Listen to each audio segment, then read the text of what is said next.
Hey guys, since the coronavirus is out, closed and everything, do you think the 4th of July will still be on the 4th this year? Asking for a friend.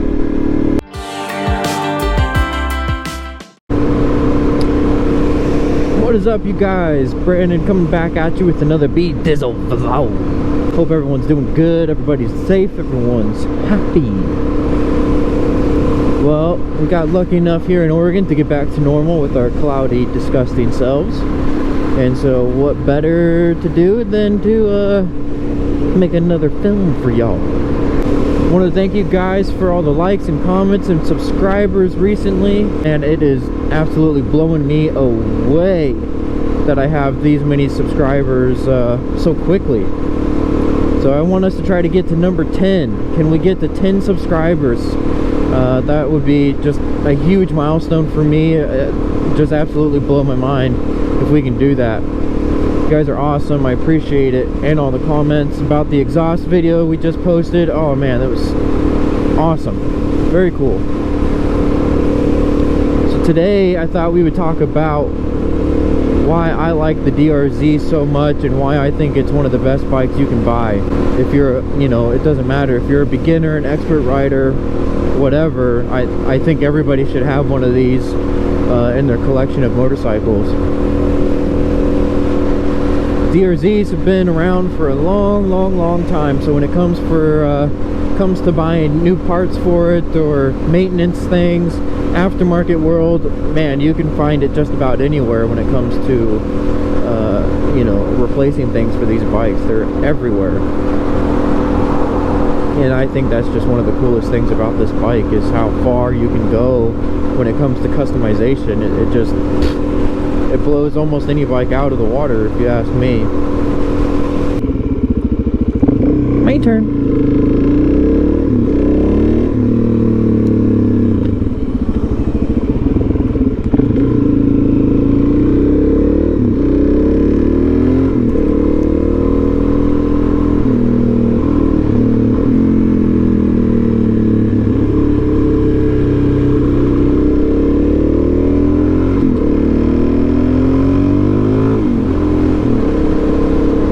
One of the things I like the most about this bike is how light it is. So if you're trying to just do anything, you're just trying to ride it. Man, I've had a long, tough day at work, you know, I just want to get on my bike and ride. You're not really, I've got some heavy bikes, you know, and so the last thing I want to do is try to muscle one of those things up, and you just, you know, you don't want to just deal with it. You just want to, one happy dog. You just want to get on and go for a quick ride around the block or whatever you need to do to blow some steam off, you know. And this bike is perfect for that. You know, I'm sure there's some other bikes. One of my viewers mentioned the KTM 390. I'm sure that bike is exactly the same way as this thing.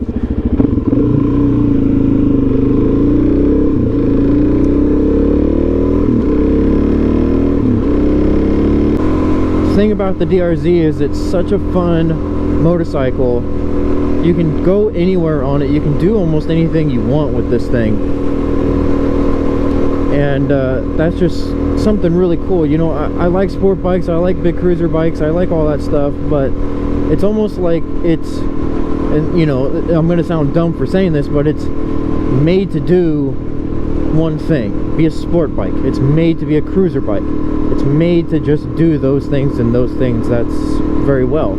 It's hard to find a crossbreed of a motorcycle that can do it all, in my opinion. Now they're out there, but it's hard to find one that can do it all, I think.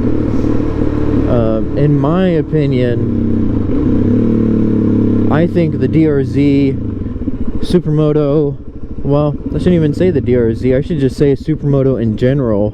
Whether you guys make it yourself or you buy one already done from a dealer, depending on how it's made, I feel like it can do all those things for you already in the first place.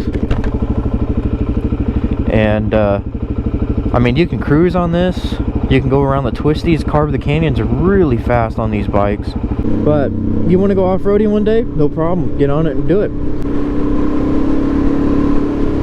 You want to go on the racetrack and race these around? No problem, it can do it. You know, and the other thing too, like I mentioned before, is how light these bikes are. You know, if you're going, you get a full-blown adventure bike, big bore adventure bike, they're really heavy.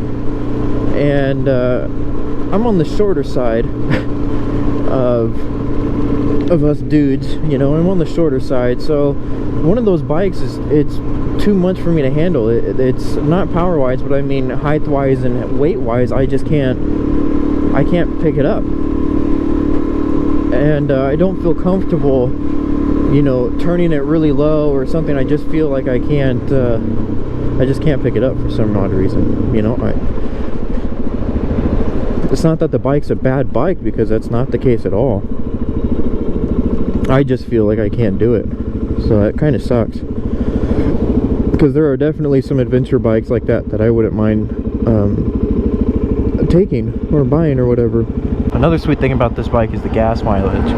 It gets such good gas mileage for what it is. I mean, it's only got a 2-gallon, 2.5 gallon tank. You know, the 0.5 is reserve, so when you hit that, you got to putt a little bit, but otherwise it's a really easy bike to try and get some hyper mileage out of it. I think the best I've gotten was 65 miles to the gallon out of this thing. Of course I was putt-putting, and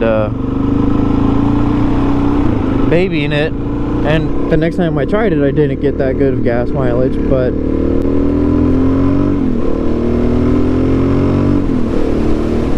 you know, I might not get that on this tank. But the other day we rode for pretty good mileage. I think we did about 80 miles on the video where we went up into the woods and everything way up there.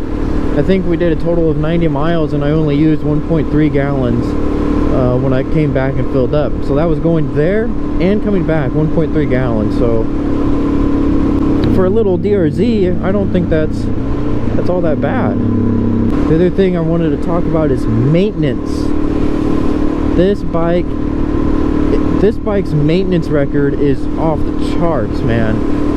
You don't have to do anything to it. Now, I mean, besides like an oil change, I guess, but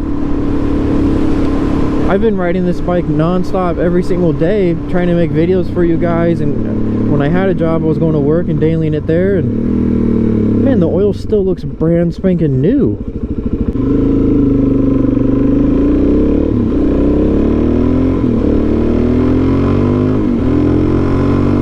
This truck right next to me is trying to race me.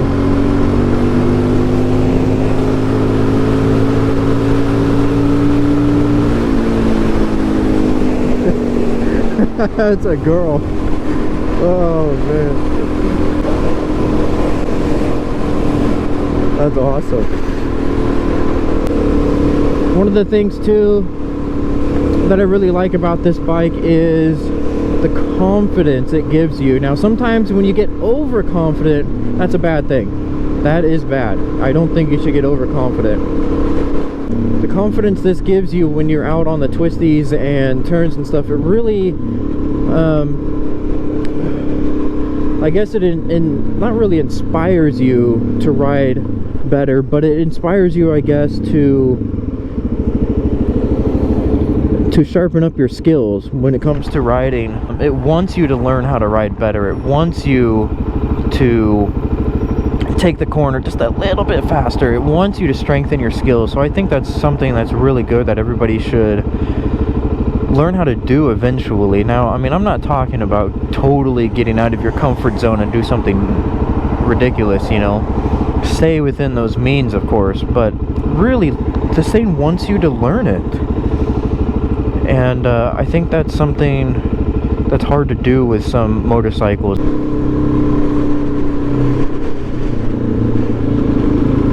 One of the cool things about having a DRZ is the strength and integrity of the body parts on it. You know, the frame, the handlebar grips, the hand guards, all that stuff is really cool, and it just gives you that little bit extra confidence of protection when it comes to this bike. Now, I would assume, again, This bike, I think, it falls in the category of beginners, advanced, intermediate. Anybody can ride this bike. So when you do drop this bike,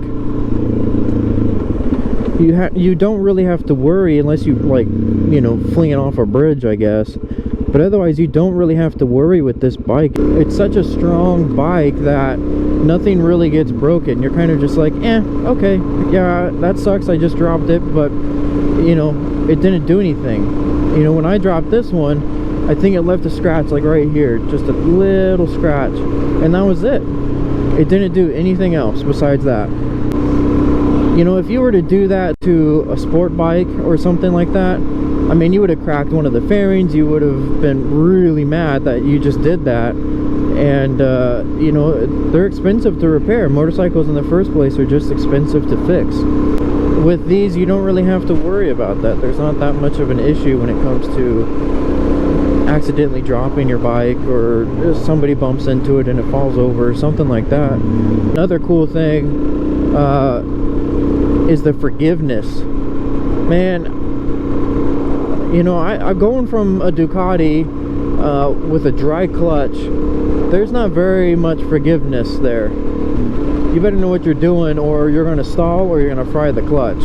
You go from that to this type of a clutch, oh my goodness, it is night and day difference. This clutch is so, especially for those that are beginner riders, this clutch makes you feel like you're a pro. It's just an extremely forgiving, relaxed clutch.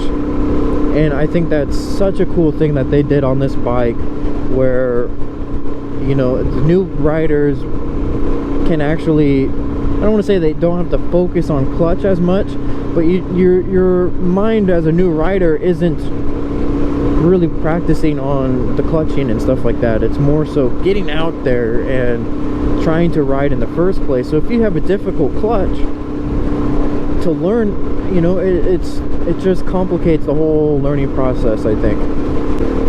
One of the other things, if you compare this to a dual sport version of the DRZ versus the Supermoto, like this one here, is the suspension. Inverted forks on this bike are amazing compared to a dual sport. Now, in my defense, I've never ridden a brand new dual sport versus a brand new Supermoto. I've only ridden, this is the newest Supermoto I've ever ridden.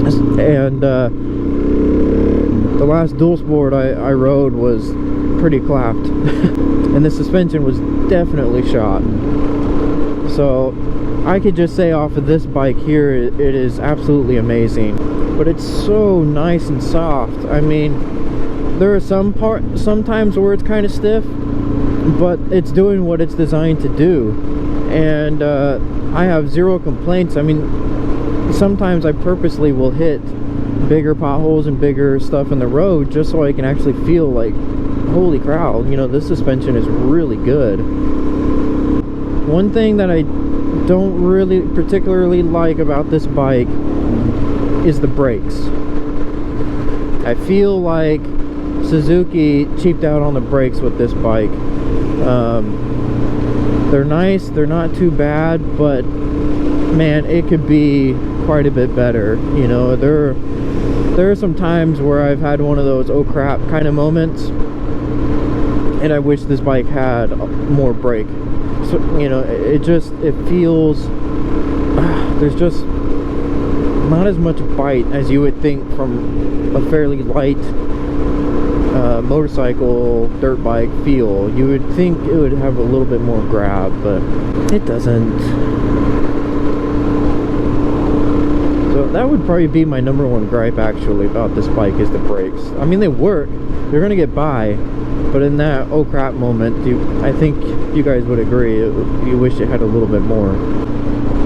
I know you can get bigger, like big bore brake kits and stuff like that for these, but so I might look into something like that in the future, maybe. I'm not really sure.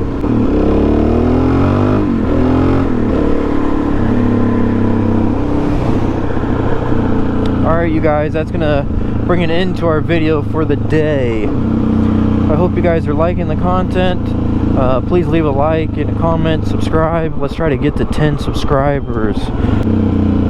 Alright everyone, I'll talk to y'all later. Peace out.